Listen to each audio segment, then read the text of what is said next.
Welcome to Voyage the Geek for another week, this 6th of July, 2017. Joining me, as always, Dan Miller, Nope. Tom McGill, and a very special first outing on the panel, Tony Oakton, game programmer extraordinaire, fitness Don't fanatic. oversell it. Come on. Very pleased to be. Credited with inventing The wheel. the front slash. Reinvented. Great to have you on board, Tony. Thank you. I'm going to start the show by saying how ironic that a simple scholar with no ambition beyond a modest measure of seclusion should, out of the clear sky, find himself besieged by an army of fellow creatures all grimly determined to be of service. Exactly. Which is a quote from Morpheus. Yes. Morpheus? I've got the name right. Morbius, one of the main characters in the film we are having a look at tonight, which is the classic occult sci-fi, The Forbidden Planet. 1956, I want to say 1956. Yes. And such a important piece of sci-fi cinema, given that so much influence came from this in the form of direction and art direction and cinema itself. It was a big deal. And over time it sort of stood up to the test of time, which we can't say about all the films we have a look at. So before we get into the nuts and bolts of it, let's go around the round table. What were our what was your sort of 1 or 2 sentence review of your movie-going experience when you watched this one, Tom? How did you like it? Oh, now I have to split myself in two again because I watched it as an adult and I watched it as a little young'un. And having watched lots of science fiction films back in the days and, in the 80s, this was already an older one.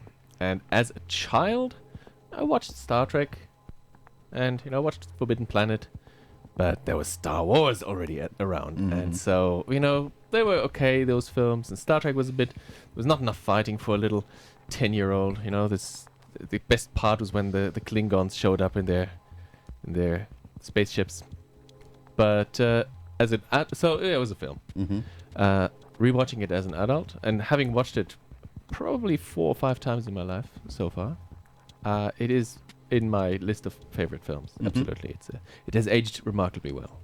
I have to agree in that my experience as an adult was very different in relation to what they're talking about and the themes and the language. It went straight over my head when I was younger, and I was more into the fact that I'm looking at a robot and they had laser guns and all those simple things. But very different, and I have to say I enjoyed it more. It has a lot of talking. For when I watched it the first time, I would have been maybe 15 or so on German television. And there's just a lot of standing around and talking, which now I appreciate very much. But back then I was a Star Wars kid. What about you, Tone? What was your? You watched it recently with the rest of us, yeah? And probably saw it in an earlier run in early life. So I tell saw us it first what when you I was. found. I was still at school, so I left school at 16, so I'd be about 14, 15. So it's 40 years ago now. I saw it the first time, and it was already an old film then. It was part of the BBC. I was in England. It was part of the BBC's classic science fiction series they used to do, which unfortunately television doesn't seem to do anymore. Maybe SBS occasionally. And the guy described it in the review as a 4-star film, but a forgotten classic, I think he described it as. So, interesting, in the 70s, it wasn't a well-known film. And I remember seeing a series of films. There was Invaders from Mars and Them, and The Blob, and this came up, and I'd never seen it before. And like Tom, in mid-70s, there was already some quite sophisticated science fiction. Star Wars hadn't actually broken at that point, but there was still some quite good science fiction. I watched this and I thought, yeah, that bit where the flying saucer comes on at the beginning and then it lands on the planet. And then there was something about it that sucked me in. I think it's the quality of the dialogue. Yeah. It's got, we talk about technobabble in science fiction films, but it has very good quality technobabble. Yeah. If you listen to it, it makes a lot of sense what they're saying. And they deliver these lines with very earnestly. And although the special effects are a bit hokey in places, they're actually, pretty good. The story is excellent. 56, yeah, pretty good. And now watching it as an adult, I think I do appreciate it even more. I think the special effects, in a strange way, have aged well because they're so artistic and so beautifully done. And simple. You appreciate just how much effort went into doing these compared to just putting something through Afterburner or something, just generate an explosion. They hand painted a lot of this stuff. Yeah. And it really has stood the test of time remarkably well, I think. Absolutely. What about you, Dan? I don't think I can remember it from back in the day. So it didn't turn up on my radar back in the day. I might have seen it once a while ago, but it wasn't really strong in my memory. So my experience of it is just watching it over the last couple of weeks a number of times. And first time in inverted commas through, I liked it, and the more I watched it, the more I liked it actually. So and I think I just resonate what everybody else has said. Aged well, and a pretty good movie. I think, as Tony was saying, the language in it seemed to make a lot of sense, and they sort of paid attention to the details in such a way that they didn't treat sci-fi as, well, you can get away with anything, because you can't. Good sci-fi, you can't get away with anything. You can. I think it was Gene Roddenberry that said, to make good sci-fi, you should only break one law of physics. And for Roddenberry, it was antimatter. And with antimatter, you had a power source that was so great you could propel yourself at incredible speeds. You could disseminate your data and then put it back together at another place. And it was all because of this one thing. Everything else was real, as far as science. In this movie, right in the first 5 minutes, when they're going at some incredible speed, they have to get in their little tubes, little power tubes to decelerate. Otherwise, they'd be torn apart, that sort of stuff. And you can see them getting out, they've got sore necks and things like that. I thought that sets it up, It's attention to detail, which is... Someone thought about it. Yeah, they did. Yeah, I agree. So the way we run the show is, and this is a spoiler alert for anyone that hasn't seen the film, but then again, we've come to the conclusion that this show is meant for being able to appreciate the movie that we're reviewing from two directions. One, see the movie, then listen to the show, and you'll see 4 other people and their opinions about what happened and where it went and that sort of stuff. Or if you haven't seen the movie, you can listen to us and then be inspired to go and see the movie, having sort of heard a discussion about it. Either way, there's spoilers ahead on a grand scale, because we quite literally step through the whole film in a narrative order, from start to finish, and we take little side routes here and there where we get to interesting things that we found throughout the film, or trivia and things like that. And as usual, Dan is our master of ceremonies when it comes to all things narrative, and drives the narrative through. Otherwise, we'd be a waffling mess, which a little bit of control goes a long way, as we've found. So if there's nothing further in our initial discussions, let's jump into it, yeah? Yeah, I would actually like to do something a little bit further, is have a look at the poster. Yeah. This one, the original, or the other one? Go back between that one and the other one, and what do you notice about the poster?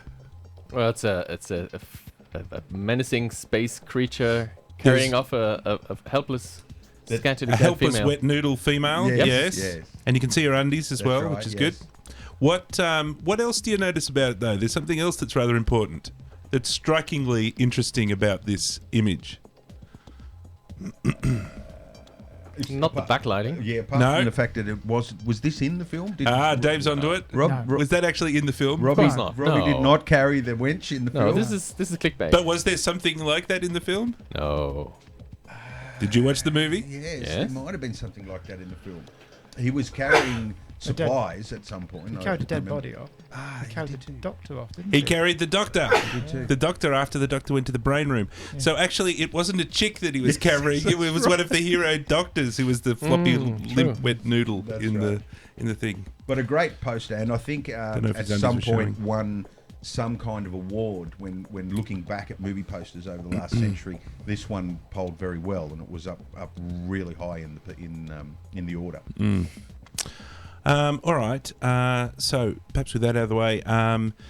So the story starts in space, and what's the first thing that we see in the thing? And it's a flying saucer. Well, we see the crawling yellow credits. We see the crawling yellow credits, right? Star Wars yellow. let's before that even the music starts.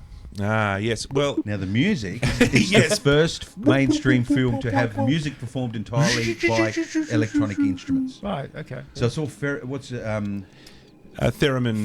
is it what- No, it's not theremins, but there are lots of it's all transistors and Yeah, and yeah. they No, they. there would be no transistors back in 1950. I don't know what they Diodes. had, It'd but be- they had it'd be dials diodes. and what's they- the they. heart of a valves. synth again? It's a like a multi-synth has multiple ones of these. I just forget the name of it. It's oscillators. Also, Yeah. They're all Basically done- they're all oscillators. done using Yeah. analog Yeah, electronics. yeah. So they're just sort of tweaking Yeah. oscillators Yeah, yeah. to get. They were Yes. blowing purposefully was blowing from the the- fuses of their instruments Oh, because they went and They're made for good. to make those sounds. They were just always recording the entire time when they were making the music. Right. Just recording sounds. It was he was doing it, Mm. and what's his name? And his wife did the composing afterwards. Mm. She snipped the things together to make them into. So into from the music. first frame of the film, we hear that And- when the big title splashes up. And I'd like to also say that till the last frame, we also Yes. hear it. Yes. Yeah. They get rather it got enthusiastic. it got a little annoying It- in places because in some instances the tension needed to be built, and silence is a great builder of tension. I was only watching The Good, the Bad, the Ugly the other night, and Sergio Leone he uses silence to build tension, right? Because I recently saw a video where someone compared a scene from Batman versus Superman and a scene from Good, the Bad, the Ugly, or it might have been a Marvel movie. And it was I think it was the airport fight in one of the latest Marvel movies, and how there was no tension, right? And he compared it to the end sequence of Good, the Bad, the Ugly, and silence, Which is all about 3 There's a minutes little bit of it's a little eye bit of music. close-ups. It's just those sort of bits of music, isn't it? And then good, the bad, and the ugly, then a bit of silence, then it Yeah, just plays yeah. that little bit. To, Absolutely. And so in this one, it lacked a little bit of that. They were on to something they were quite proud of. And Yes, they, you and they could just tell. didn't let it go. Yes, and we yes, find that with a exactly. lot of the movies that we do. Yeah, that was their thing. All right, so the first thing that I wanted to say is flying saucers. Yeah. Okay, so I would have a bit of a quick chat about flying saucers. Humans coming in flying saucers. Inside the flying That was saucers, awesome. exactly. Yeah. Now, how many other movies or whatever do you know of where the good guys are in the flying saucers? Lost in Space. Lost in Space. Patrouille Orion, What was that? television series, German yeah. TV series where they're also in a flying saucer. What was it called? Patrouille Orion. Yeah. No, I have no idea. But I will tell you. It's all black and white 60s German. Because in answer to your question, I know where you're coming from, Uh-huh. but that particular flying saucer got reused Okay. dozens and dozens of times in TV, How in can movies. you tell one from the other? It was the same flying saucer that was used for a lot of the same Twilight hubcap. Zone episodes, but not with humans in it. Like they use it for aliens landing, but you're right. Very rarely do we see humans stepping out of flying saucers. Pretty cool. All right, now I want to next actually talk about the legacy of flying saucers because they still exist. Because Star Trek, the good guys are in a That's flying right. saucer. That's right. It's just they stuck some crap on the end. They stuck some rockets on the end. And also, up on the top shelf we have over there, we have a certain spaceship that can do the Kessel Run in 12-odd parsecs. And it's also really a flying saucer. Absolutely. Under With 12. some under 12, sorry, with some extra bits stuck on. So, yeah, I think that this is a seminal piece of work. You know, the archetype. That anyway. So we've got the Millennium Falcon up on the shelf over there, and it's cool because we know that it's done the Kessel Run and it's called Millennium Falcon. What's the spaceship called in this movie? Oh, It's a C3PO number. 57. Yeah, and only in the trivia notes did I know that. I don't. It's always get back to the ship or protect the ship. It's or, not an it's just integral a ship. character to the story, though. Yeah, yeah. I I don't don't even know. think he uses the name of it when he Yeah, calls the planet. C-57D, United Planets Cruiser C-57D. Yeah, I don't know. My shout out to these people is give it a name, make it cool, because in Lost in Space it was the Jupiter 2, wasn't it? Yeah, it's Jupiter. yeah. You'd think that a crew names their vessel. Yeah. Yes, Absolutely. you want to be able to say, I was on the Starship Enterprise or whatever it is. You're not like, yes, I was on the C-58. X58-4. Yeah. And then there's another issue I think I have with the start of the movie. If I was to ask you to tell me the names of the crew, No, I know one's There's Doc. Doc, and there's Cook. that's interesting, right? If I was Anderson to is ask his you to mechanic. describe the crew, you instantly picked up Yeah. already that there was a cook. Yeah. There's a cook, there's a mechanic, and I think his name was Anderson, maybe? Yeah. Oh, was the Captain Anderson? No, I think it was Yeah. Chief Anderson, who later became the $6 million man, Steve Austin's CIA handler. That's right. The same That's guy. where I'd seen him before. Yeah. Looking at everything, I've Yeah, seen him Oscar. before. I think his name was Oscar. Yeah, his name was Oscar. Yeah. So, and this goes on to another point: is that can you tell their characters apart? When we get into characters in this film, we got some problems because I happened to watch one version of this film while I was doing some work, so I could only hear it. Mm-hmm. And when you hear the dialogue and you don't see the actual characters delivering it, there's some people that would probably be under some kind of sexual harassment charges, given that in the first 2 minutes of meeting the young girl, Yeah, so this is a very sort of there was some language there that's like, Statutory forgive force, me, so- but we've been stuck in a ship and she's looking pretty good over there. To her father. to the dad. Well, Yeah. we'll talk about that as we go through because I think there's plenty to explore. Yeah. Okay. But I see where you're coming from. All right. So none of the characters are named. It's not like Han Solo of the Millennium Falcon or J.J. Adams of the C-57D, because that's what his name is. The captain's J.J. Adams. They're doing a really good job of making it a military crew. Well, that's They're all I having think a that's uniform. They yeah. don't really have faces or names. Yes, but Captain Kirk on the Starship Enterprise is different from Spock, Yeah. and it's clear. Yeah. So, yeah. So the doc was Lieutenant Doc Ostro, because of course you got that from the film, and there was Lieutenant Farman, there was Chief Quinn, Cook. And the cook, not only did the cook wear an apron, so he was different from everybody else, so that you could visually see, oh, Yeah. he's the cook. I can Yeah. tell Yeah. that he's the cook. He was also the only one that we actually really had any character. Yeah. He'd like to skive off and get drunk and, he's a bit of a scallywag and, I mean, yeah, I don't know. Maybe if one of the characters liked baseball and was just carrying a baseball around all the time, you'd be able to go, oh, yeah. Yeah, the if his baseball name was guy. Bobby the baseball Yeah, guy. yeah, You'd yeah. be like, oh, yeah, okay. If you were to ask me to describe him, I'd say there's Doc, right? There's the captain, Doc. There's the horny guy that had to stay back at the ship because he was really letting himself in the service down. Slobbering all over the girl within moments of meeting it. And the cook. Okay, I'll get there quicker, but I was thinking about this as well. But what does the girl do the moment that she sees the guys? She thinks they're pretty damn fine. Oh, yeah, that's right. Yeah. right? Yeah. So, yeah, we'll get there when we get there, but yeah.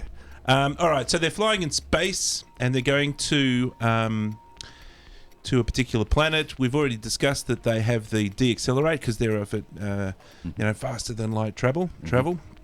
And they're going to arrive to Altera. Altair? Altair. 2? Yep. Yep. Which is very similar to a character's name. Altair 4, Or 4. Earth-like planet. And they're there to, what's their mission? To investigate the science of a planet's colony, You're reading off the silence of a planet's colony, only to find 2 survivors and a deadly secret that one of them has. Yeah, they interestingly enough, after they decelerate and they're in orbit around or get going over to Altair 4, that's when the captain now briefs briefs the crew. And Yeah, then yeah. proceeds, for a and then year, proceeds and to then brief says, the crew "By the way, about now I'm everything. gonna tell Yes. you why we're here." And then you feel Yes. like thinking, It's time for some exploratory dialogue. how many people are on everybody. this ship? Why you got to keep using the microphone? Because they're all over there. Yeah. Well, those guys are just there. And later on, he says, 18 men. And we have 18 men on the ship. And it's like, I could count 18. They're in the same room. They're all.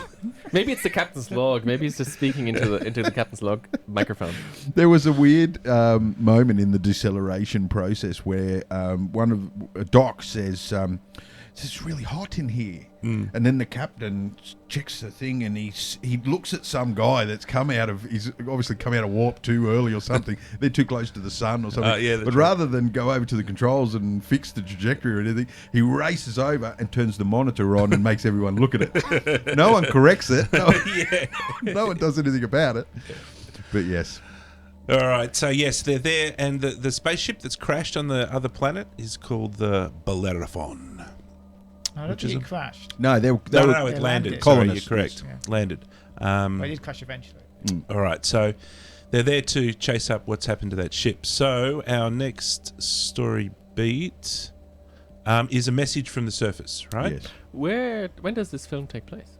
When? When? Exactly? It does say it's The final years of the 21st century. No, that's when people went into space. People went into space, so Yeah. we're still a good 80 years or 70 years away I from can't- even going to space, according to the timeline this is- from the Well, 1950s. no, this is when he says that last part of the 21st century we colonized planet. Yeah, Yep, yeah. yep. And then after that I don't know. Yeah. I'm just used to Doesn't say we science can't go- fiction films being a bit faster with those Yeah, I think predictions. so. That's then, true. Yeah. Then they'd be playing it safe, and they've been playing Yeah. it very safe. Yeah, they have. I did some calculations. It's like 2,200, the year 2,200. Right. So, yes, it's not like in 1984 men had colonized Mars. Yeah. Yeah, so, yeah, good call. Which is like we're embarrassing saying. when you get there and we didn't do any of that shit. There's no rocket packs. It's very disappointing. Where's the actually. rocket To be packs? honest, it's very disappointing. Yeah. All right, so there's a message comes up from the surface, and it's Although we do have much better cell phones than he had, isn't this? Yeah, already? absolutely. we always have much Absolutely. better. Yeah, it's like Kirk in that. It's like his cell phone is so lame. All right, Edward Morbius calls up from the surface. Now, what's his caper? What's he trying to do? He wants them not to land. Yeah, he's trying to scare them away. Yeah. Yeah, and he doesn't. Yeah, he doesn't tell them why, and he doesn't really let on too much, and he's not particularly forceful. He He's just succeeded. advises you. His don't- actions only made them want to land Yes, even and I more. will not be held responsible for the either great treasures or horrible disasters that befall a lot of you. Goodbye. Just if you want people to gawk, say there's nothing to see here. Yeah, that's right. And Played what's by his- Walter Pidgeon, by the way, who was a Very well classic, acted, yeah. classic Very well actor acted, yeah. from that period. And what's his occupation? He's a linguist. He was No, a linguist. he's not a linguist. Well, he He's was not a. archaeologist. There was No. reference to his linguistic he's a linguist. skills. He deciphers No, I language. cannot accept linguist. He was, Well, there's was he the another word leader for it, of but, the colony? No, he's No. just one of the ones that they had on board. He's a philologist. It's a What? linguist. Exactly. He studied Phil's. Yes. Philology is the study of He language. was a language guy. Yes. And I That's- have to that's ask. That's linguist. Yes. No. That's why I wanted philologist. Oh, okay. Right. Yeah. Because I think the people who named the study of languages chose the word philology. What the actual fuck? Which you can't say without sounding drunk. No, you can't. You have to justify its own existence, that word. And I do not understand. I do not understand. Anyway, he's one of them. Cool. All right, so they're going to go and land If on you don't know what philology means, you're obviously not one. That's right. Yeah. Well, maybe that's the secret That's the secret thing. password Yeah. that prevents anybody. All right, so they go and land on the planet. And who do we see first? We see a new character arrives. Absolutely. In a spectacular VFX under, like, played to a T for the time, where it's just a little smoke, dust effect on the horizon, zipping across the horizon at an incredible speed, thousands of kilometres an hour. And then the very next shot, it's pulling up in what can only be described as some kind of self-driving vehicle with a special front-loading door system. Yes. Robbie the Robot. Robbie the Very Robot. famous Robbie the Robot. They ask, I forgot one thing that I actually have to rewind and remember. Part of the landing sequence does involve reversing the polarity. Yes. I'll just have to remind you. Yeah. But when Robbie the Robot arrives, they've never seen a robot before, apparently. This is new to them. They ask a couple of odd questions. Can anybody think of one of the oddest questions that is maybe foreshadowing of things to come? No. I remember Robbie asked what language... yes, he's like C-3PO. He knows a thousand languages. And the answer was colloquial English. That will do. Thank you if very don't much. mind. Yes. And he asked them in English. That's right. Yes. That's right. Assuming that you speak English, I will ask you in English what language you would like me to speak. They ask him whether he's male or female. Yes. That's the cook. Yeah. The cook. Yeah. Yes. The cook who also laments that planet has no pool parlors because Yes. apparently they're still big in the 2200s. I can't. Yeah, exactly. I can't help but feel like the cook really didn't know what he was getting into when he got on the ship in the first place. Yeah, Where's the booze? Where's the girls? I want girls. I want grog. Yeah, I was thinking of these I'll shag that robot. heroic adventurers. I think he's a conscript. Yeah. He's not a... Yeah, Yes. he was dragged along. Yeah. I liked his line up in space. It's like another one of his lines was, "There's nothing on this planet to do except to throw rocks at cans, and you have to bring your own cans." That's a good line. That actor, by the way, went on to star in a lot of TV movies and TV series, and he was just a stalwart of American television. Yeah. The It'd cook. be interesting. Was he a character actor? Did he play the same character? Pretty much the same guy. Yeah, Yeah. I'd imagine. Upper West Side sort of dude. All right then. So Robbie the Robot arrives in his vehicle that kind of has plastic boobs on it for you to protect your face when you're going at 1,000,000 miles an hour That's across right. the The guy to perspex sit in the boobs. middle between the boobs. That's right. Yes, that's right. Yeah. And he didn't have a seatbelt either. That's right. He did it. He held the guy because that's what you want. But he does, and I love that about the film. This was in the... He does insist that they all fasten their seatbelts. They does. sit down and goes, "Fasten seatbelts, please." Yeah, And But he this drives is in off without checking, though. 1956, seatbelts weren't compulsory. no, that's right. But they were That's coming. absolutely That right. was exactly in the 50s Yeah. when seatbelts were coming, when the first ones were introduced, and more cars had them, and I think they were made compulsory at the end of the 50s in America. So I wouldn't be surprised if the discussion was going on in the politics at the time, Yeah. whether seatbelts were a thing that we need or not, Yeah, and that in this film they went, well, fasten your seatbelts, So the make good doc, choices. yeah. the captain, the doc, and the horny guy. Let's give him a name. Lieutenant. I'm pretty sure it's Lieutenant Farman. Yeah, it's a lieutenant, I think. Let's Okay. assume that. I'm pretty Okay. sure it's Lieutenant Farman. They get escorted by Robbie back to the colonists' home base. Yep. I've called it the ranch. It's a very classic Okay, Star yes. Trek thing to do. The captain, the first officer, Yeah. and the doctor Yep. Yep. Exactly. going off on a way. Yeah. with And away mission. Roddenberry has openly stated that this movie was a massive influence on his creation of Star Trek. I don't think he did. In my Star Trek creator Gene Roddenberry has quoted as saying that this film was a major inspiration for the series. Okay. Perhaps not accidentally, Warren Stevens, who played Doc here, would later be a guest star in 1968 Star Trek. Blah blah blah blah. blah. And the quality of special effects and props and everything reminded me very much of Star Trek. Now, Star Trek is 10 years later, and these are it's a feature film with a bigger budget than a TV show. And 10 years later, the feature film special effects would have gotten better, and that quality would have been television. You could tell that Quality. Roddenberry could have watched it and thought, I see how they made that, Yeah. and took a lot of the production values from it, and also I don't have to send everyone to the planet. Let's just send these three guys, and what's a good mix? Well, a doctor, some kind of science officer, and And a commandery dude. security type guy, and a commander dude. Yeah. But this whole idea of a federation of planets and people going... I mean, the film starts off with this assumption that we've already colonized planets around other worlds. That was already quite a novel concept for science fiction of this era. And now there's effectively a police force going around checking on those planets. Yeah. So this This whole is the thing, of course, first is... film ever made which does not play on Earth. Yeah. Entirely Oh, okay. plays really? entirely on There's no Earth shown at all. Yeah. First science fiction Yeah. film in America. So. Wow, that's interesting. That's a bit of a landmark. Mm-hmm. All right. So they arrive. So they arrive at the ranch, and they're going to have lunch. Yep. Okay, so they meet the good doctor, Mm-hmm. who has sculptures of dead fish out the front of his house for some reason. Mm-hmm. And then they have lunch. Now, there's a couple of things that go on. One of the first things that happens is they talk about Robbie the robot. Yep. And How is it so that yes, we've never that seen a robot mankind has before. not ever seen such?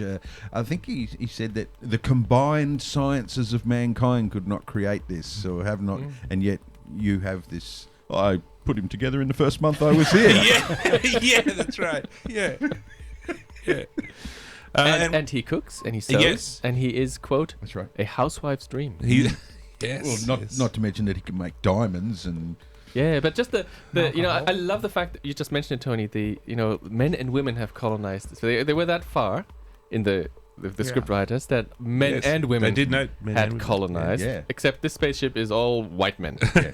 Because women have not obviously made it to the military yet. They were helping to colonize space because they needed people to cook and wash, I guess. It felt we like a don't know. navy All ship. spaceships might not be like That's that. right. There may Maybe. be all women spaceships and all black. Well, Absolutely. spaceships Judging and by all the Asian attitude that spaceships. these fellas have towards the girl, I think they have very sorely rooted in the 1950s. It felt like they took their lead from the Navy, yeah? It felt like a very Navy Yeah, Did seem- operation, yeah, it is. didn't it? Yeah. Yeah. A bit like a submarine, the crew, I thought. Yeah. But I think so that's what gives it its realism, isn't it? Absolutely. They've taken, they've set it. That's what makes Alien feel so realistic as a film, is because it feels realistic, Yeah. because they've just taken a setting that we can all relate to, e.g. sailors in a submarine, and stuck it in space. Yeah, absolutely. Even Avatar, it's a mining operation. Yeah, exactly. And for this, it's like 1950s, so it's not far after the Second World War, and there's plenty of army dudes floating around and people who would have had experience with that, so that probably resonates with them. They understand that type of thing. Yep. So they're talking about the powers of the robot, and he can synthesize food, and he's a housewife's dream, and he can do all sorts of wonderful different things. But he has one remarkable thing: Strength? a strength. He can lift loads of stuff. Tens of tons. But he's also got a cool safety mechanism that gets demonstrated. Yes, Yep. we're Using introduced science. to whose law is it again? The Asimov's laws of Asimov's law. robotics. That's Robotics, right. yeah. And the captain decides to stand in front of the gun without knowing. I don't decide. think the captain decided to stand in front of the gun. but rather than say don't do it, he said don't stand up to his men. Like, leave it to me sort of thing. And I'm thinking, listen, you met that robot a minute ago. Yes. The doctor asks for your gun. Can I have your gun? Gives it to the robot. Now shoot them teaches all. the robot how to shoot it. And points it at the captain's face and says, shoot. Yeah. And the captain says, I've got this. yeah. I don't All know. in the reflexes. Don't think the captain knew quite what to do, to I'll be honest. jump in the last second. So it But turns that's out, important, though. When you've got something that in this film is deemed as all-powerful, faster, stronger, more intelligent, blah, blah, blah, blah, blah, you need to give him some edge that makes him fallible and be able to deal on the human level. Because Robbie is also very likable. He is Yeah. yeah, he's a bit of a empathy wisecrack a carrying little bit as yeah, well. character. He's got in some the film. personality. Yes, he Yeah, does. And you have to immediately diffuse that because Yeah. you've just shown how strong he is, and that makes him the more likable. The fact that he goes, Definitely the Starts to robot sparkle. from Lost in Space took some cues from him. Yeah. You know, the same smart-ass attitude now and then. Most of the time very scientific, but every now and then he would get the Yeah, the dig in. wisecrack. Yeah. And it was designed by the same guy. The Well, I could robot be designed wrong by the here, same guy. But I'm pretty sure that Robbie the Robot makes a guest appearance in the Yes. Lost in Space. No, I think he does. There As is a one. woman. Yes. Oh, really? As a woman? As a female robot, Oh, that's pretty who cool. the robot from Lost in Space falls in love with. And Yeah. that's a sort of a It's definitely twist designed to by it. the same guy, and there is Yeah.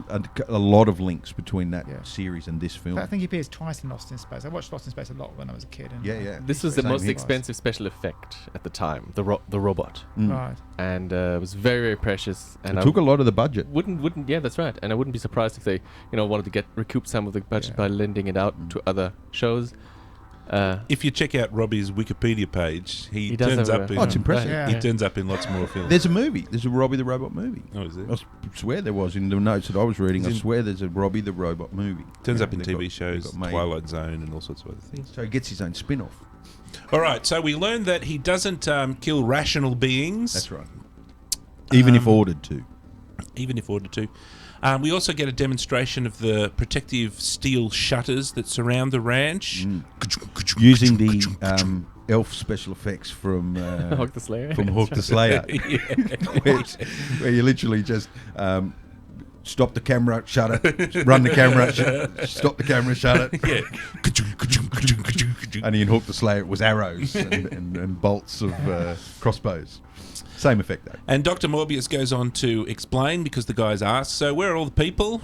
And he goes on to explain, they're all dead. Deadski. Who killed them? Oh. He thought, for a fleeting moment, torn apart by a horrible something or other that no one ever saw. Yeah.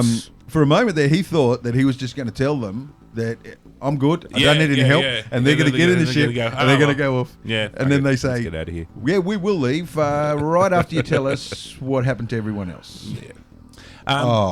No, but they're not that keen. Now, what do they do? What do they need to do after that? Because this is a plot point. What do they need to do? Well, they need to cannibalize their spaceship because they need to phone home. They have no instructions. They're the military. He's a captain. He can't make decisions That's on his own. exactly true. That's right. that, if the character, if the commander J.J. Adams has some character features. One is he has to follow the rules and can't really. To the letter. Yeah.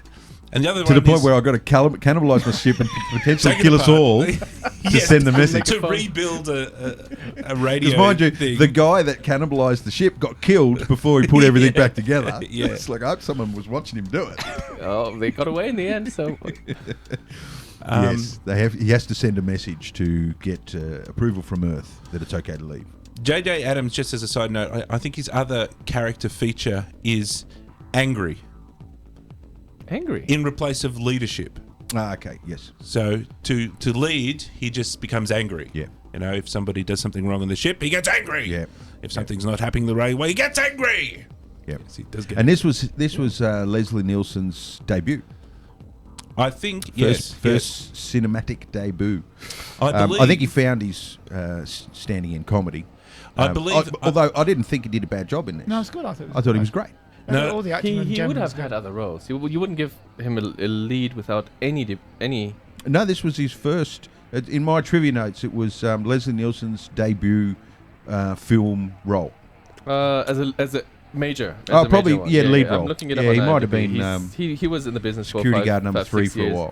He did a few things, but Yeah. probably the first And time probably a he lot had of telly. I think he did the a lot of lead telly. role. He was on the Untouchables. I think he was.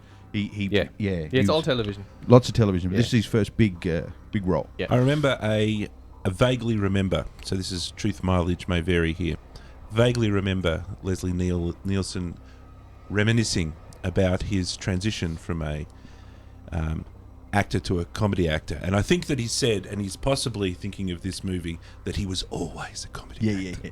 Yeah. I remember that interview. Yeah. I think what he's saying too was that good comedy actors can't not be funny. Yeah. You know, they have a Isn't he also timing. They in- have a, Yeah. you know, the way when he dresses down the young girl in the scene there. Yeah, and this is what I'm saying when he gets flip angry. flops around and he's play the protective parent. And then That's he's what I back mean over about his anger. But I still want to shag you and everything. He's flipping around. You can tell that there's some timing there that was quite funny to watch. All right, while they're at the ranch, they have one other job to do. They have to meet one more character. That's right. Her And they name- nearly left without seeing her. Why did they nearly leave without seeing? Although, like, the conversation was winding down. Oh, And- okay. She and wasn't they- invited for lunch, was And she Oh, was that's not right. supposed to turn up. She was. Because Dad knew the potential problems. That Yes, were going this to would just arise. be. I'd have locked her in a room. That's Yeah. what I would Yes. have done. Yeah. So, Altair is her name. Altera. Altera. Altera, which is the worst name for a female character ever. Female characters have the name, they end in "a." Yeah. Melissa, Yeah. Sarah, Yeah. Hannah. Yeah. But Alteria that's the bad guy's name. Yeah. Why has she got the bad guy's name? It's like, like Darth Alteria. I think her. Oh no, it's Altair. So the planet's Altair. planet's Altair. Altair. Well, Yeah. the sun is Yeah. Altair. Yeah, that's right. Planet is Altair 4. And Star Trek, Gene Roddenberry actually there's a destination that they go to on one of their missions in the original series and it's Altair. Like, then. and he's unashamed. Like, it's the same. Okay. He says it's the same planet. Ah, cool. We'll have to look that up. That'd be Awesome. interesting. All I have right. to say, can I just Yeah. the point that as a young man watching this, she was probably one of the reasons why I stuck with the film. Yeah. Was it she or was And it it's just a- her short skirt? Well, yeah. It's a pity whole Rick's package. not here because this film was banned in Spain for 5 years because of her skirt. Yeah. And I know Rick would take that to heart. Like, She's an enormously sexy woman. She was voted one of the top 10 Spanish sexy renowned women for of their all time. passion, and you know, yes, they weren't allowed to watch this film because they had to. She had the short skirt. Well, I was thinking about it, and I was thinking that she's not really that much of a floppy wet noodle. She's she's not. actually a bit better than that. She's Yeah. quite a bit better than that. I thought so too. There's a couple of places in the movie where she basically tells J.J. Abrams to shut up. Yeah.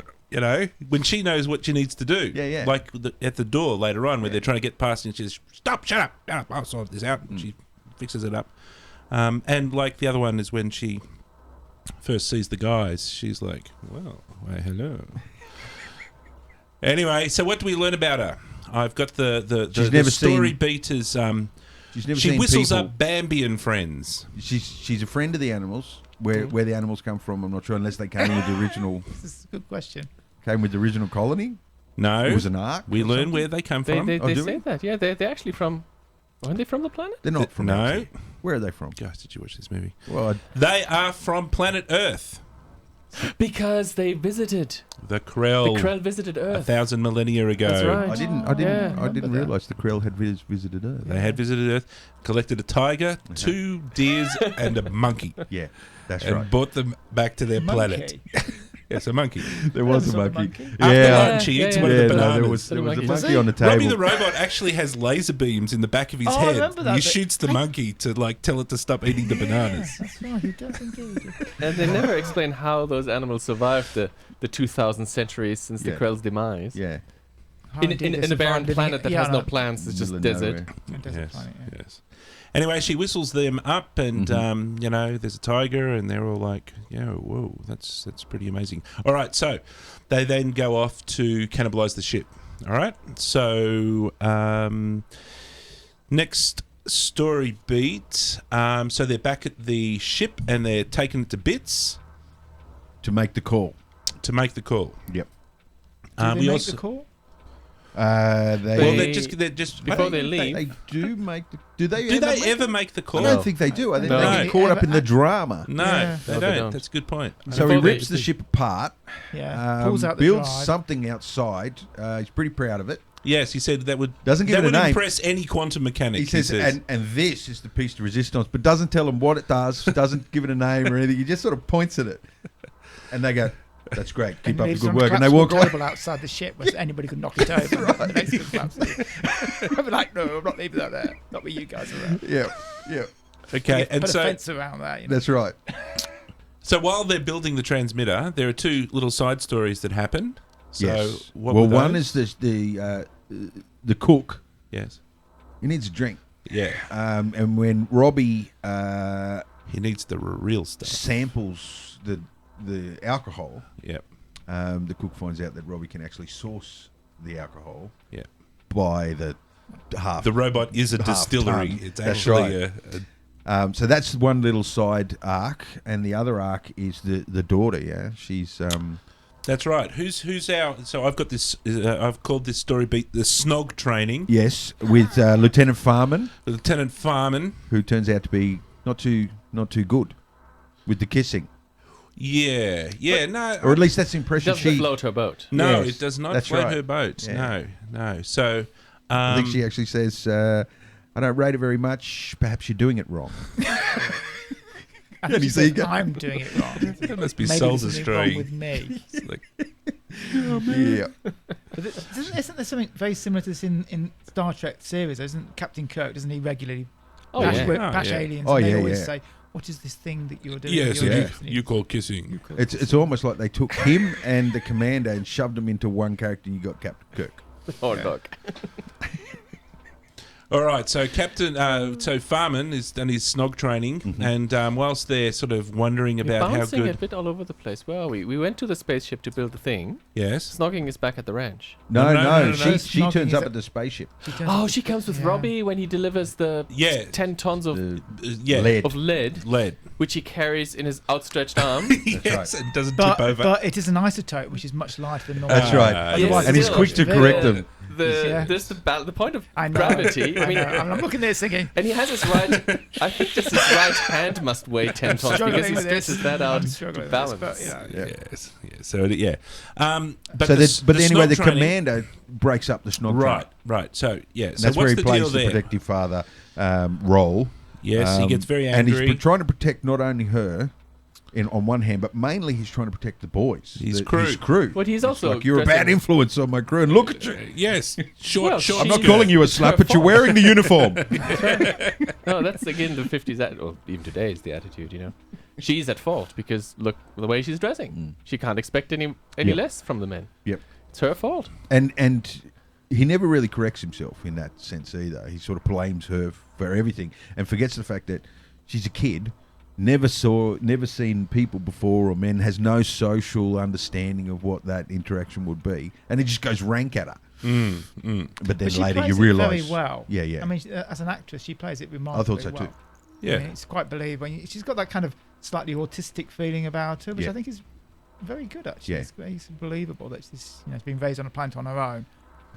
She plays extremely well. All right, so he tells her he in the end tells her to basically kind of stay away from the crew, and to smarten yourself up and dress properly. This is inappropriate. And I'll put a guard on to keep you out of the camp, and I'll put a guard on the guards to keep you out of the camp. Right, because you've got 18 men. That's right. If they play their cards right. All right, so she goes back home, back to the ranch, and she's going to have a chat with Robbie. So she calls Robbie into the room. Mm-hmm. Now, what was Robbie doing just before he got called into the room? He was giving himself an oil change. He was giving himself an oil job, yes. He did say oil job as well. She's like, is that what he said? This is not what it looks like. Yes. I'm just giving myself an oil job. Rubbing vigorously. All right. And so then she asks him to make her a new dress. She asks for a whole bunch of specifications. Just want to point something out here, which did annoy me a second time. She specifically says during making the dress, I want it covered in certain rhinestones. And he said, it will take me too long to make those. She said, diamonds and sapphires will do. The dress that she wears has no diamonds or satins on it at all. You can imagine Robbie and he's like, oh, fuck this. I'm just going to fucking just put glitter on it. Yeah. He actually says, I noted this down. She says, oh, Robbie, can I have a new dress? And he says, again. He does, yeah. She says, yes, I want a diamond one this time. And she's got a problem with making dresses. I love that. I missed that in the film. How does he do it with his stubby fingers? I don't know. It comes out of his mouth somehow. It's like I don't know. But it has to be. It doesn't have to be radiation proof. But it does have to be eye proof. Oh, that's right. Mm-hmm. All right then. So, all right. So she goes back home. Meanwhile, back at the ship.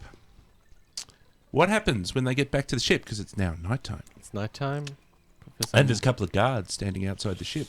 People are sleeping. Their first attack, don't they? That's right. Sabotages the ship while the guards are They think they hear some breathing. That's right. That's right. Does this happen before someone breaks in while they're all asleep? This is somebody breaking in while they're all asleep. Time, but there's damage done to the...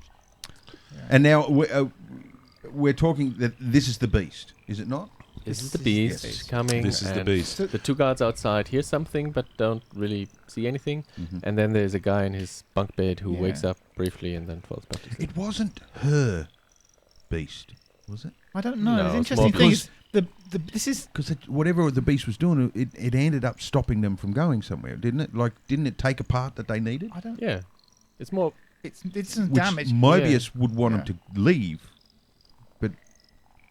But there's some interesting things here, because the second time the beast comes back, it's still invisible and kills that jumping ahead. But the second time it leaves footprints and crushes But this True. first beast doesn't do that. I think it's her. Maybe it's her. I think it's her beast. Well, I never thought of that. Because she has dreams as well. Yeah. She has nightmares as well. Yeah. True. Very So- true. And the result of it was that something got stolen, and then that affected them leaving or doing what they needed to do. I wrote it down. The beast broke the frequency modulator on the klystron monitor. Of course. Which So- does Klystrons? Oh, it modulates the klystrons, of course. They're Of unmodulated. course You're it does. So there's an interesting up shit creek without a paddle. thing here. And the next day, he talks to the engineer, and there's a line then which very much foreshadows Star Trek, in which he says, it would take us by rights, it shouldn't be repairable at all. And if I had a dry dock That's or something, right. it would take so long. And he says, well, how long would it actually take? He said, well, I can get it done by breakfast. Yeah. And yeah. obviously Scotty. Scotty, yeah. Yeah, absolutely. Yeah. So there's one other thing that happens is that is J.J. Abrams does some leadership, which means he gets angry and has to discipline his crew. And there'll be no dreaming. Yes, Yes, it's no. one of them for having a dream. It's like, that doesn't Yes. seem fair. which in theory could have been one of the crew that were dreaming, and that's what came in and broke the Klystron. Well, no, because he does, the Oh, yeah. Morbius, what his name is, he does say you've got to have your brain expanded before you can, that's how they sort of get Yeah. around that. Yeah. So otherwise all the colonists would have been controlling these things. Yeah. All right, so Abrams is pretty pissed that his frequency modulator and his Klytron Yep. thingy And is he bust. thinks it's Robbie. Well, yeah, he kind of thinks it might be Robbie. He doesn't know. So what is he going to do? He's only got one thing to do. He's got to go back down to the ranch. Yep. He's got to investigate. Yep. So they arrive back down to the ranch. What's the situation? They can't find Morbius. That's right. They have to wait Suspicious. outside his office, and while they wait, the captain goes and talks to I've noted the story beat as Alterio. a perv at the pool. That's a perv at the pool while she's Yeah, having now- to swim around. This Yes. is really important to me as a young man. I spent quite a long time trying to work out whether she really was naked or not, Yeah. which she's not. Yeah, no, I don't think So so. when no. she gets out of the pool, you do Yeah. see that she's wearing a Yeah. flesh-coloured baby. Because which is when we were kids, disappointing. when we were kids, like televisions were that big. Yeah, you know. black and white. Now they're this fucking big. You can tell. Can't hide anything. The All right. pixels are So there. it's She's wearing a nude suit. yes, she's having a bit of a swim, and That's he's slightly embarrassed, and something fairly quick happens. She gets out of the pool. She gets into her new dress that Robbie's knocked up. Yep. And I've put down the story beat as Insta-snog. Yes, Insta Snog, despite the lecture that he gave her in the previous scene that they were together. Yeah.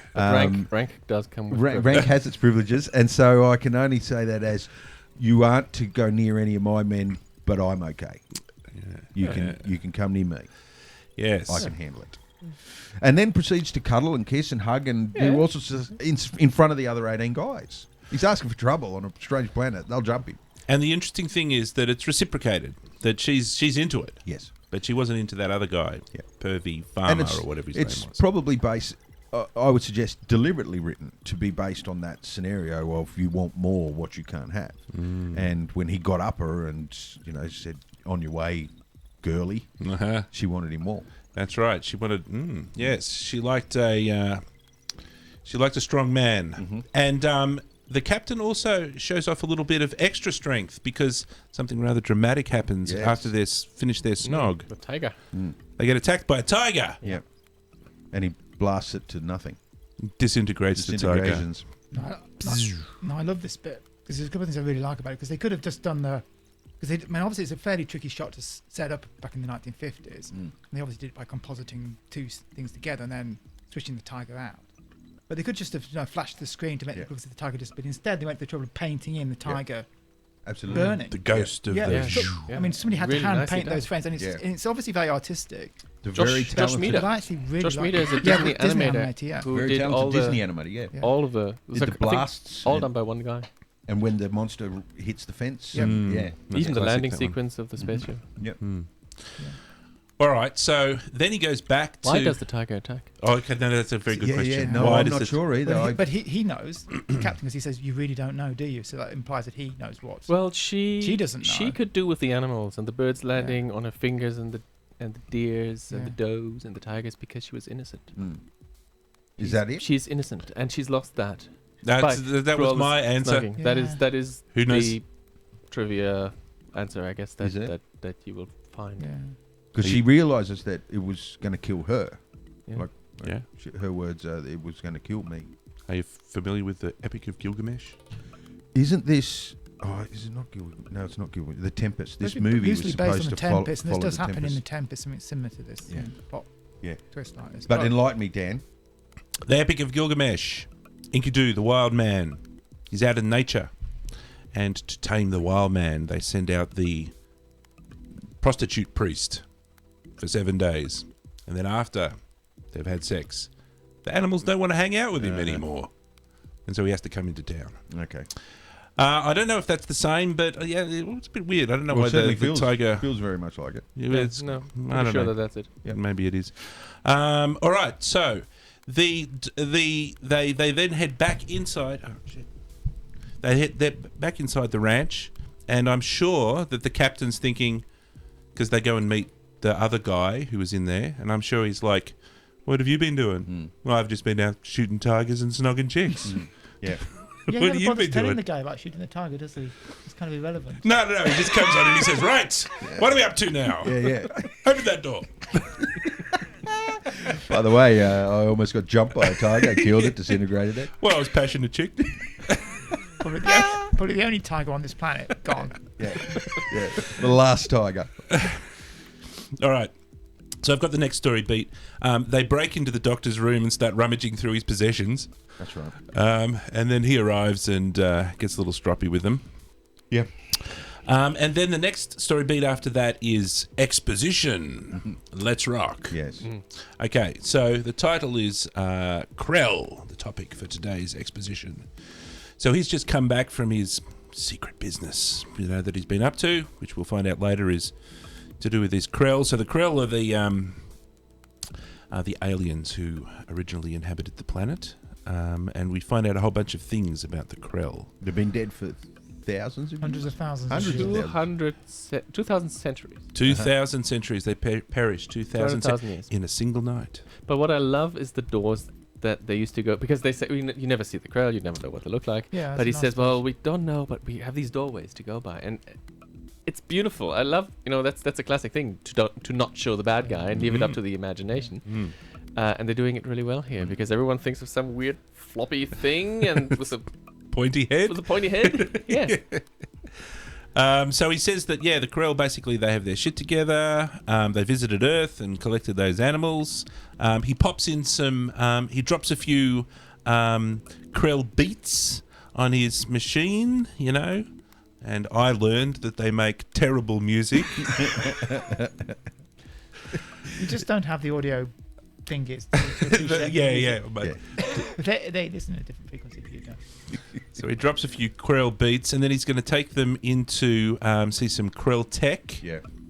Where he And I reproduces a 3D version of Altera. Yeah. Yep. And I also learned that they make very cool doors.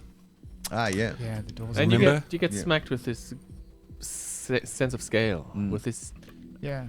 Come back to the Spend doors. a lot of time on that. One of the things I noticed about the doors, which is really cool, is that they don't make a noise as they Yes, open. yes, They're silent. yes. Yeah. Perfectly silent. And that's much cooler than if they made some weird sort of Absolutely. electrical noise or something. Yeah, you're right. And I think that shows quite a maturity on the filmmakers that they thought, Especially how can we make with these the doors mass of sound them as so- well. They just slide Yeah. silently open. Yeah. All right, so they go into what is going to be, out the back of the ranch. They've got access to the Krell laboratory / library, and it's got boop, boop, boop, boop, boop, boop, flashy lights and all sorts of things going on. Whereas 10 times 10 times 10 processing. That's what I meant with the scale. It's not just the scale of that this is one laboratory of many on this planet, and that the corridors go down all the way to the core, and 70. How many stories? I don't know if you wrote that down, Dan. course I wrote. 72 stories up and down. 7,800. 7,800 stories up and the other way. course I wrote 20 it down. miles this to the right and 20 miles to the left, and then as you said, 10 by 10 by 10. So that is very, very, very impressive. The thing I Scale. didn't notice was they travel in that funny little shuttle thing. That's right. And he says something like, I wonder how many Krell technicians have travelled in this shuttle. It's tiny. Yeah, And yeah. those doors are massive. Yeah, How that's did they right. get in One that door? technician per shuttle. They used a shrink ray. Whoa, whoa, whoa, whoa, whoa, Squeeze whoa. themselves into. I wish we had bigger shuttles. Belts. We're not that technologically advanced. Are you crazy? Shuttles only come in one That's size. But okay, these guys are screaming off ahead. We've got to remember that there's a couple of things that we have to do in this room before we leave and go and see the rest of it. We have to go and investigate the plastic educator. Yes. Isn't the room after they travel? No, they have to. Before. Plastic educator, where it measures your brain intelligence capacity when you put it on your head. By raising the thing. meter in the Swimmer tube. in a Could you tube. just Yeah. have a digital display? You've got to have a big floater. Yeah. Krell always thought It's big. like that They just hammer thing at the sideshow where you ding. And it's the same scene, isn't it? Where the one guy hits it and it goes up a little bit, and the next guy hits it and it just goes up like that. And he makes the dig at the captain. Intelligence isn't everything, I guess. So he used this machine to double his brain power. The doctor did. Accidentally, it was a side effect of the process. He wasn't aware that would happen. It's a pretty stressful thing. Pretty dangerous when you double your brain power. Killed the captain of the Bellerophon. Kill the captain. That's instantly. right. Yeah, but he stuck at it, and then he uses the hologram. And what does he use the hologram to do? I mean, the plastic educator. Sorry, I've already explained it. He creates a hologram of The daughter. his daughter in a skimpy outfit. Yeah. Interactive. I think they say interactive, like it's... Well, I was actually listening to the language. The language said, "It's a statue." I think it's some of the language they used or something or other. I don't think they had the word hologram back in the day.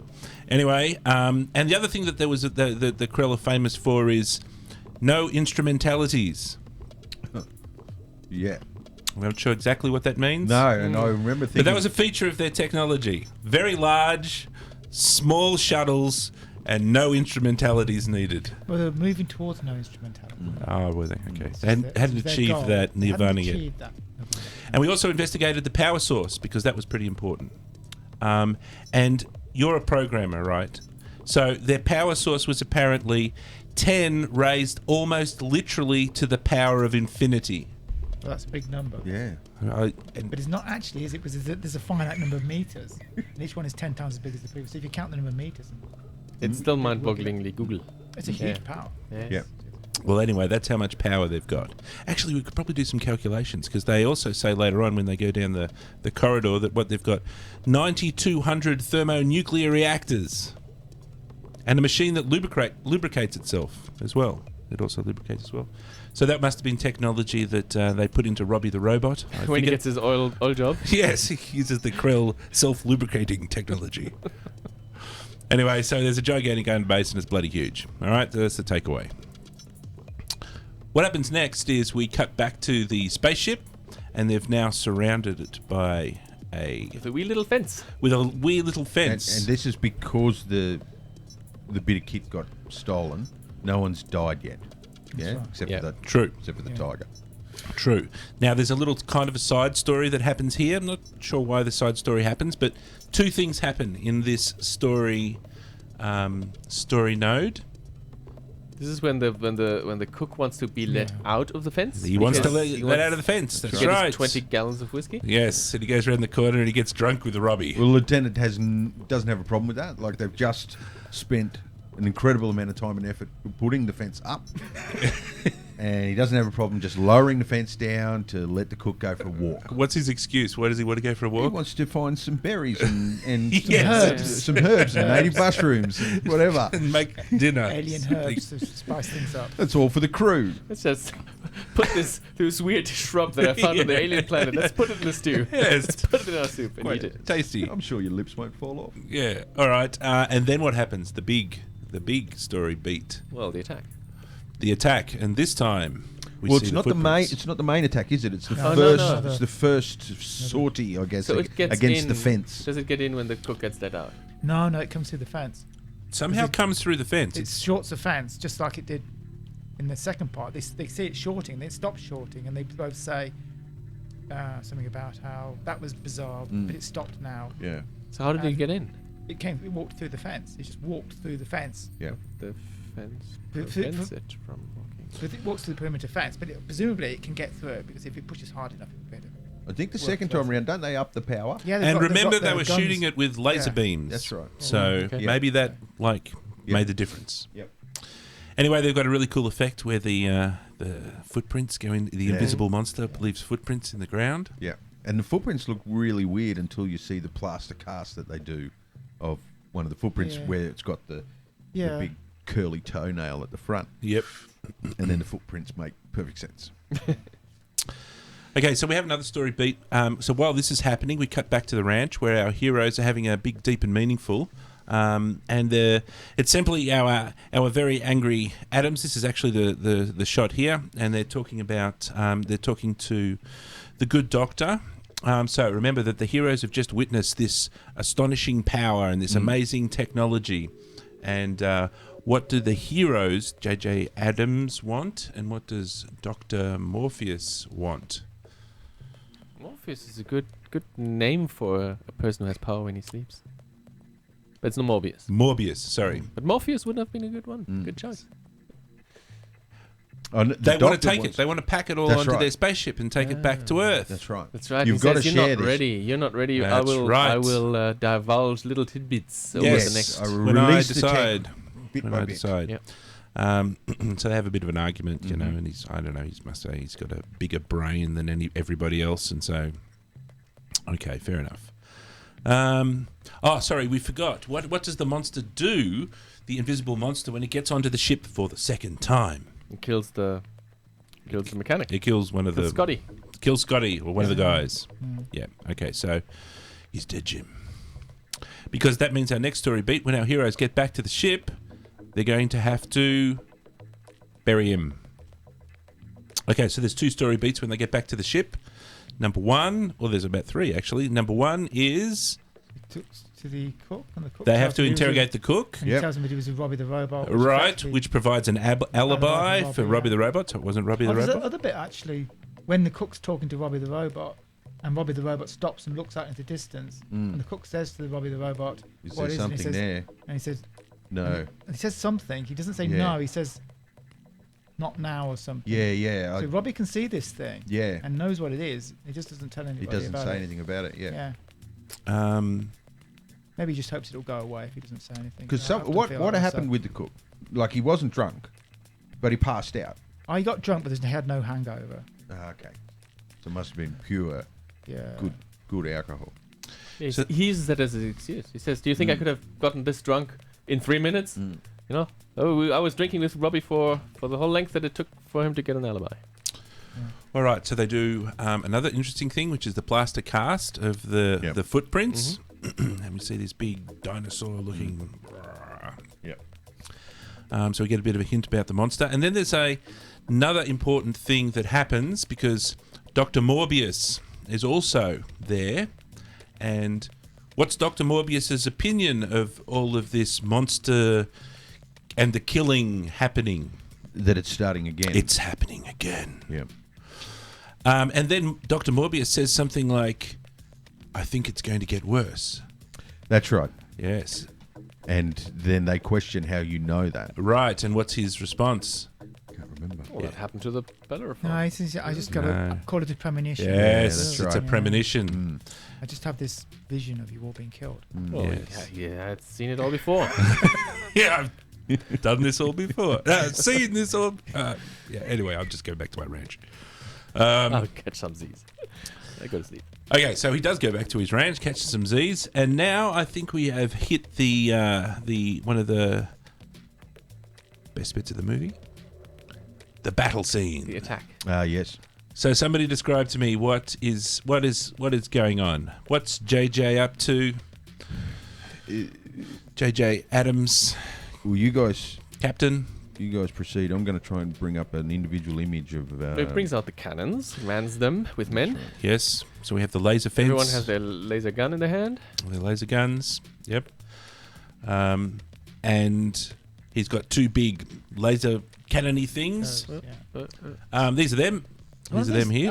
As a kid, particularly impressed me was the way in which the guns in the corner move correctly. I noticed that. point, and you can tell how far away the thing is by how much they're angled in. Yes. I That's a nice noticed that. touch. It was a nice Although touch. they do look very weedy, those little guns in the corners. Though I suppose it's pumping a lot of energy into them. Yeah, 33. Well, we have to do in electron volts, isn't it? yes, apparently Each 3 probably. billion electron volts. Now we did some investigations into how much power 3 billion electron volts is, and it turns out A hairdryer probably has the same amount of power. They also referred to it as atomic fission and neutron beams. Yeah, So all of that combined together somehow is a Yeah, pretty serious piece of kit. yeah, they are pretty serious.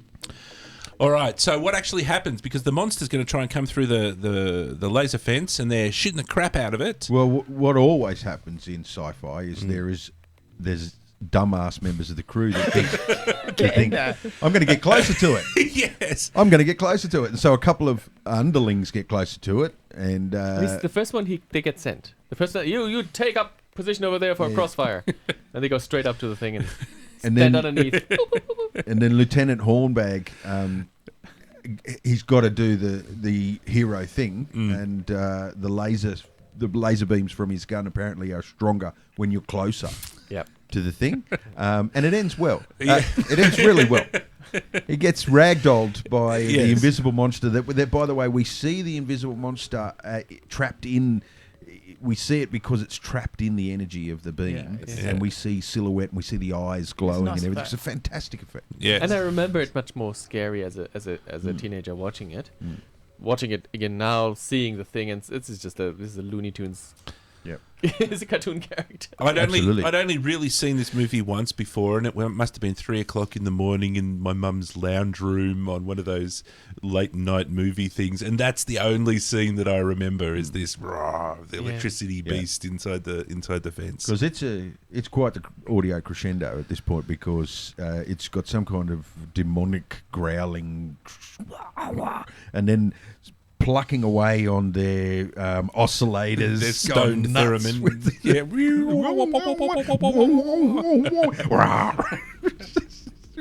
it was pretty full on. I did like the effect that the monster actually picks up one of the people Well, and kind of that's throws him Lieutenant around. Hornbag. And That's the throws main him. dude. That's the guy that was had his grass cut by the commander. When watching a Jackie Chan movie, explaining how he does Jackie Chan movies and action sequences, he said once that, when he fires a gun, he actually gets frightened by the gun, he realised, and he blinks. Yeah. So he goes, oh, ow, pow, pow, pow, and he blinks the gun, and then he thinks, well, that looks pretty shit.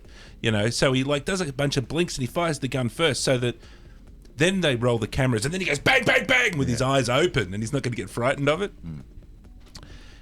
I must say that these guys with their laser beams here were the lamest warriors ever. You can see them. They've got the prop that doesn't actually fire laser beams, and most of them are sort of standing here like this, and they're like, I'm fighting monster and action. Yeah. Cut. Yep. What- And the guns That's take. are literally just metal tubes with just a handle. Like there's no trigger That's or all anything. it needs. It's just It's a a metal laser gun. tube and a handle. I love they didn't have recoil, which was good. Not like in Star Wars where every I blaster. think a laser gun should have recoil. I'm sorry. No. No. Laser guns have recoil. They have these tiny little things that fly out at walking speed. I mean, you could outrun, you could dodge any single one of those laser things because they don't really fly that. No, there was a beep, beep, beep, beep, beep. Yes. All right. So now, while they're fighting, something else is going on. Yes, the doctor is sleeping face down on his desk in his office. And we notice what power level is the power at. Oh, I didn't Must notice be the power level in the 30 background. Is it? meters, 30 or 40 meters. Must be getting on to half. We must be getting close Yeah. to infinity. We must be getting No, close it's to about half. halfway I to think it was infinity. Remember, like the next half seven is gonna be lights 10 on or times more, something. so So half 10 million. infinity. Long way I love short of maximum power. All right. And then we see the doctor wake up, and Yep. and at the exact same moment in time, Mm-hmm. the beast stops attacking the fence. Well, the doctor doesn't wake up. He's distracted by his daughter who's screaming. That's She's right, having yes. She's having a nightmare. She's dreaming about the same Yeah. thing. Yeah. It's interesting. All right. So after that's wrapped up and everything's calmed down and we've got a few dead crew, Captain JJ says, all right, screw it, we're out of here. Yep. All right, pack up. Pack up. We're going. We're going. I'm going to just wait here. I'm going to get my girlfriend. Got to go and collect his girlfriend. All right. So he goes back to the ranch, and With his doctor, with the doctor. Dr. Ostrov. Yes. But they go in their tractor. I think the thing that struck me is They how take much the effort they tractor. put into making that tractor. They had two. They had the 3 wheels on the front and a wheel on the yeah, back. yeah, and they also had that other car that Robbie drives. So yeah, they put quite a bit of effort in. They had two vehicles. It was very cool. So Robbie's guarding the door, and this is where I was saying that old Alteria stands up for herself every now and again because they're trying to get through and they can't get past Robbie, and she says, "Stop it, fucking stop it! I'll just get rid of him." And she turns him off. Now the captain wants his new girlfriend to go with him, but she won't go because she's just wants to hang out at her home. Yep. Now, while they're doing that, we see the Doc run off, and he runs off into the laboratory. That's right. Not Morbius. This is our doctor, Doc from the crew. And already leading up to this, the two have Yeah. plotted that would be pretty cool to sit down on the brain-enhancing device. We True. need that. We need that to understand the monster. Yes, that'll somehow solve all our problems. It was a little confusing when I watched it because they broke the line, the continuity line. Not continuity line. They crossed the line. Yeah. He ran off from The line of action. Yeah, there was a line of action. He ran the wrong direction. Mm-hmm. But yes, and we don't see him testing it or using it or doing anything. He just gets carried back By Robbie. by Robbie, the robot. And that's our poster picture where it's the Doc Yeah, it should have been the Doc on that poster. Yes, and with that actor his- probably thinks that. with his brain down twice the size as it normally is. He comes back. Yeah. And so what does the doctor say? Because he has a brain wave after Yeah. having his brain. The id. He names it. He names the monster. The Monsters from id. the The id. subconscious. They're from they weren't aware or they didn't poor Krell. understand. Yeah. Well, he doesn't say any. He just says that the monsters from the id. Yeah. Then he carks it. Yeah. And the id is Well, I like J.J. Adams because he's saying, it's the monster from the id. And Leslie Nielsen's like, what's the id? yeah. And then Morbius tells him. And then Morbius tells him. So it's like your subconscious, your... Well, it's the I don't know. I read it as being it's the center in your brain where ego lives, where primal things, where when you do You might not be a jerk on the outside, but there's still a jerk on the inside. and it's It's housed your in inner the jerk. id. Your inner jerk. Yeah, that's right. All right. So he reveals that to us. I thought that was smart writing because it Yeah, means no matter it's- how peaceful and smart and intelligent the Krell were, this is a side to them that they couldn't control. It was, and it's buried in everything. And it surprised him one day, and Yeah. and that's it. Game over. Yeah. All right. So our doctor carks it after that. That was his Yep. his thing. Now what happens is it's Return of the Id Monster. Right? Because Dr. Mobius It's coming after the because ranch. because JJ's now starting to cotton on, and he realised what's kind of going on, and he Yeah. says, this is the id monster. What's going on? Let's start putting two together. You're the only survivor, Yeah. and it didn't attack anybody you In record like. time, he put it did together it? in record time. There was a nice little bit before that where Morbius realizes what happened. Yeah. And he compliments the captain, saying, "You're right, young man." Yeah, And then he said, that must have been what happened to the Krell then. yeah, And he mourns for the Krell for a moment. Then. Yeah. Yes. And he just painted this rather nice picture of this high civilization just being destroyed by these hideous monsters and just ripping themselves apart. yeah. And it's an interesting metaphor there for obviously. But he also what our says- society's Yeah. doing. How can it be around now? Because Yeah, Krell then he are- says. Yes. Krell are Then gone. he says Two that, and two have not been, despite his No. Yeah. staggering intellect. Yeah. Yes. So JJ continues to hassle him using his best shouty, angry voice, and the id comes back. The id monster comes back, and it smashes up the garden. Yep. The garden, which, by the way, was originally the set of Wizard of Oz Munchkinland. Really? Oh, was it? No, you're not. No, it's, No, in, that's, the, yeah. Oh my it's God. in the trivia. That's awesome. I had no idea that. There could be some sort of spin-off going on here with Star Trek involved Maybe as well. the I'm not Krell, sure, because I'm the not Krell, sure, but the there's Munchkins something. could have fit through I those know. doors. Yeah, and in the shuttle. In the shuttle. It's all coming together. I'll get you, mate. All right, so they put down the shutters. Boom, chung, chung, chung. Yeah, but it's no good. It's going to come through. No, because it's got almost infinity. Penultimate power, and the penultimate captain power. knows that you can't keep it out. You are feeding it all the power, there's a Krell little bit power. Annoyed me about this as well. I mean, I'm being a bit autistic here, but he tells Robbie to keep it out, isn't it? Before this point, and Robbie shorts out. And he has said earlier that if he allowed this to continue, Robbie would destroy himself. And as far as I know, he doesn't stop Robbie from destroying himself. And yet, there's Robbie is at the end of the film. So very good point. you know, That's right. Anyway, So- again, Robbie knows that he can't kill him because he knows it's him. I wonder how Robbie that's knows right. that. Yeah. You know. Well, Yeah. did they not already at that point establish that? The captain establishes captain it, doesn't establish he? that at the time? Yeah, he says Robbie won't kill him because he Yeah, knows that's he's right. you. But I don't know how Robbie knows it. Anyway. Yeah, Well, the question is, did Robbie know all along? Yeah, that's- and it's just like, well, nobody asked me. Yeah. I think he must have. Yeah. Anyway, all right. So they the next story beat I've got is called Last Stand in the Lab. In the lab with the behind the blast doors. Yes, they put the blast doors, right? And so they're in the lab, and Captain JJ is shouting and shouting and shouting, and Mobius or whatever his name is getting more frantic and pissed off, and then he kind of, power is over 9,000, and the beast is melting the doorway with an awesome special effect of it burning and turning into molten metal. Yeah. We've got some beeps. Yeah. And more bloop, bloop, bloop, bloop. Crescendo. And then the Doctor finally accepts the fact that it's all his fault. Stands in its way. And he Confronts says, the beast. and I will paraphrase, "You shall not pass! Run, you fools!"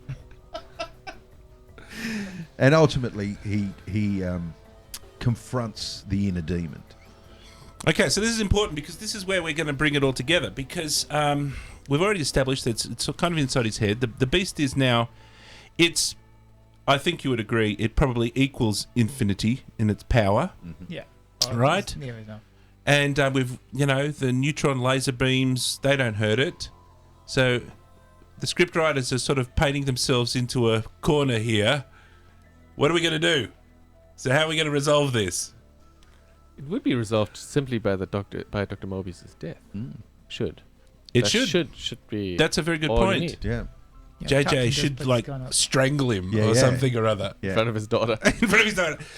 Well, he holds the better gun up, go. doesn't he? He's about to shoot him at some point, but he doesn't actually shoot him. For some Yeah. reason. I think he's waiting for the Doctor to do the right thing. And I love that scene where Yeah. he says, "Go over there and push that Now, thing down." I want to just talk about this a and little then bit. he tells him, "Now Yeah. you've got 20 hours to get it. So You've got to be I- a million miles away.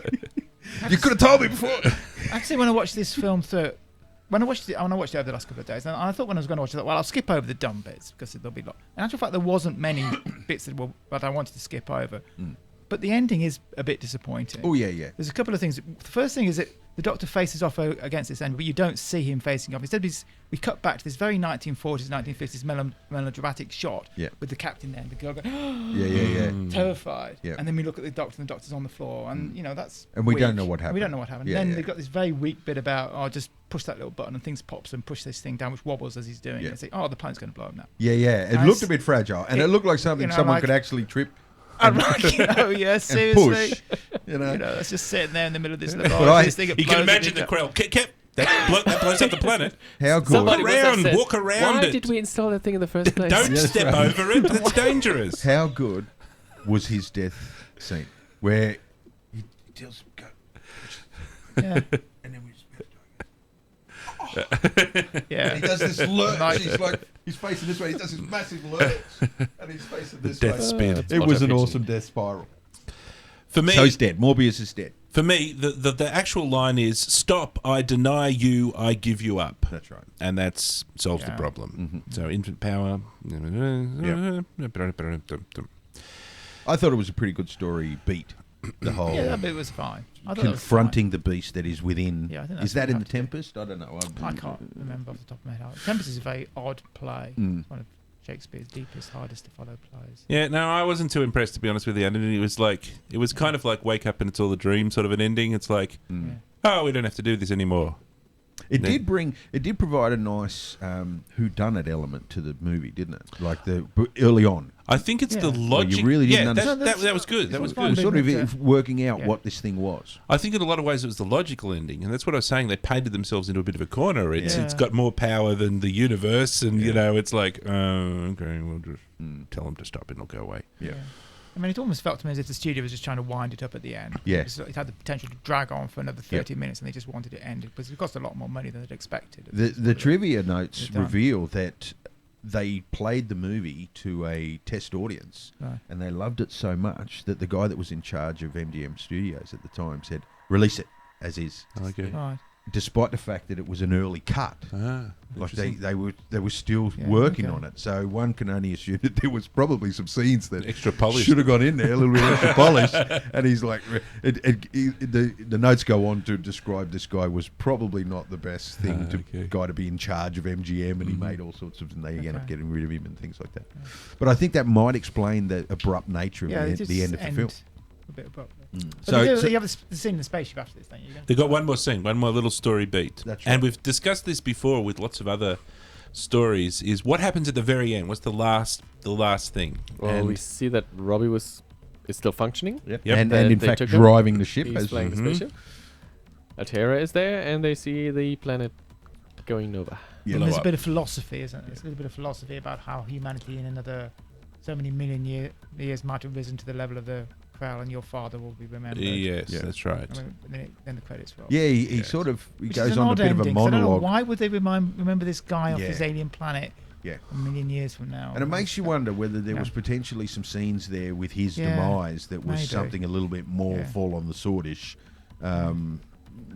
It didn't appear that it was a heroic act when he didn't have much of a chance. Like it was coming after him. It's not like he went out to meet the beast or any of that sort of stuff. And also, the film was pretty good in terms of not having too many plot holes. Yeah. There's some pretty bad ones at the end. I mean, the ship's been badly damaged. The guy who can fix it's been killed. The Yeah. robot's been shorted out. They only had 20 hours 20 to hours get to a million fucking miles. planet. They're already taking the ship apart. Yeah, Get everything packed Like, and that was- repaired. they were stitched. And get out to this. Yeah. I mean, One can only assume that Robbie Or maybe Robbie was helping. just fainted earlier on, Yeah. and then Well, he Robbie put must have- everything back yes, Robbie together. must have fixed the base That's why they planet let him drive spaceship it. for them, yeah.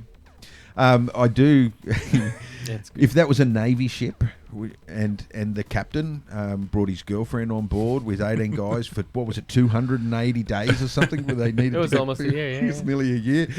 I'm thinking that ship's not getting back to Earth. there would be a mutiny involved.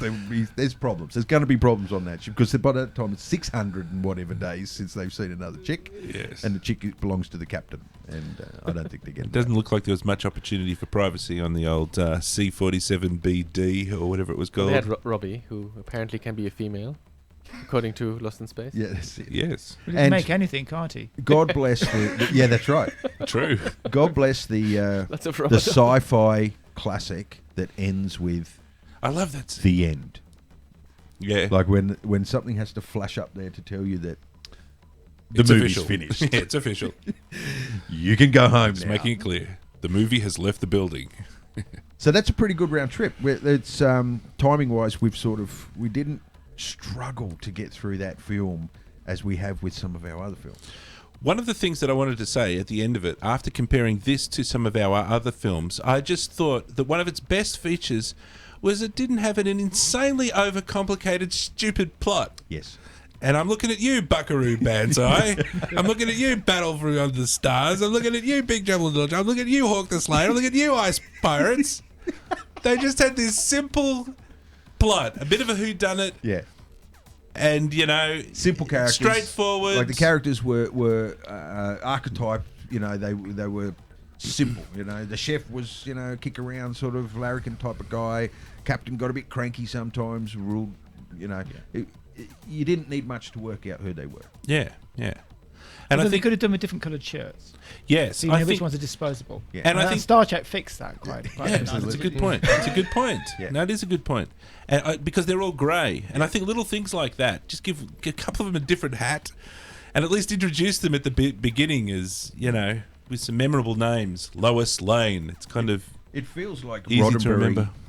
borrowed everything that worked and got rid of everything. Well, that's what everyone does, isn't it? That's what Yeah. all creative people do. They It look was at the stuff and yeah. they say, well, that worked and that doesn't. Let's fix those bits. So,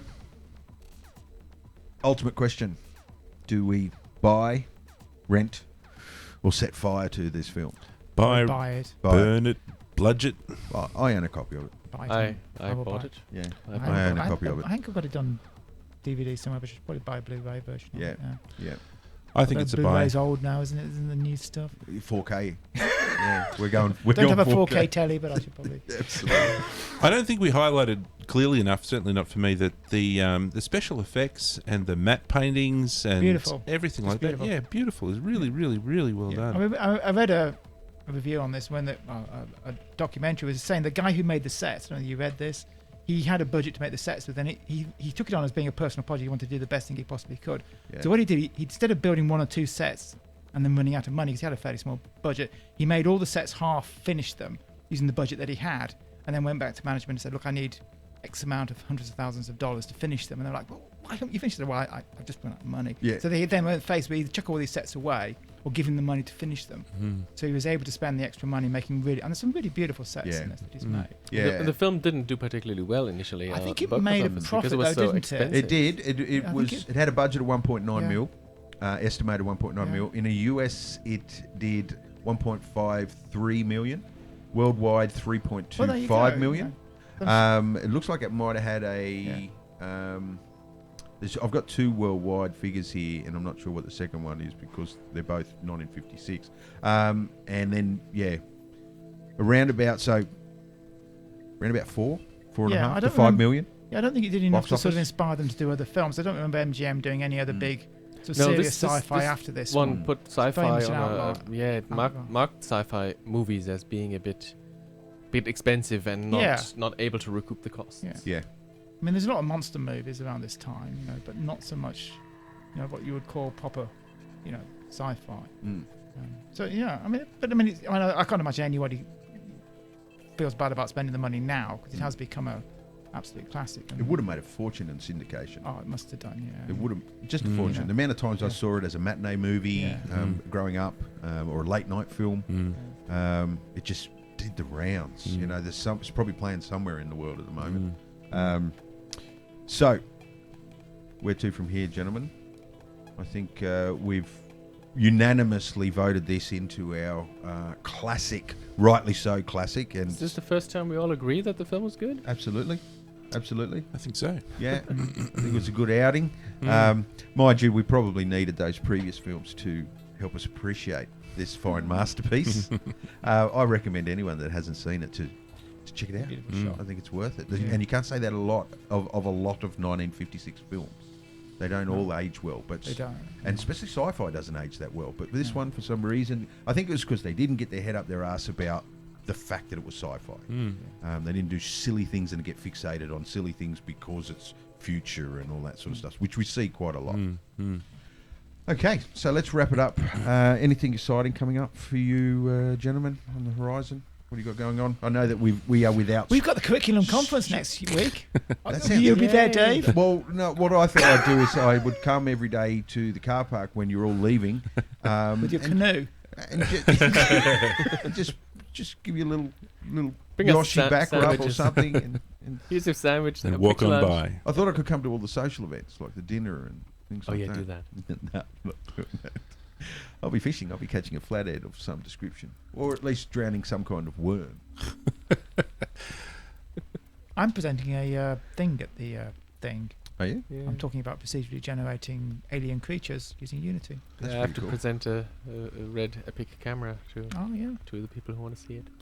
That's I need pretty to- cool. Well, I think both of you should weave into it the Forbidden Planet somehow. Yes. I'm going to, because every year Graham asks us for things that we can put up on the wall to Mhm. brighten. I'm going to ask him for Forbidden Planet poster. Damn straight. I think we should have one up on the wall. Absolutely. Although our students just wouldn't appreciate a masterpiece like this. Oh, that's some true. might. Some of them would. Some would. Oh, that would. The Yeah, good you're ones. right. You're right. I stand corrected. Okay, that's it for another week. Dan has. Let me just bring this up. Dan has taken all of the still images that have been flashing up here, and cobbled together a little video that happens real quick. And we'll play this in the background as we play out the show. Just bring it up here. I swear I had it open before. Very good. There we go. Cool. And that's it for another week. So until next time, it's bye for me. See yous. Auf Wiedersehen. Cheers. I didn't get to tell you the German name of the movie. What was it before we leave? It was Distress in Space. Distress in Space. Yeah. Try that again. Don't they have a word for forbidden and planet in It was Germany? Alarm. Alarm im Weltall. Oh, right. Was it dubbed? You saw it? Oh, yeah, of course. Yeah. Germany did dub everything. Forgot I had to use 2 players. VLC and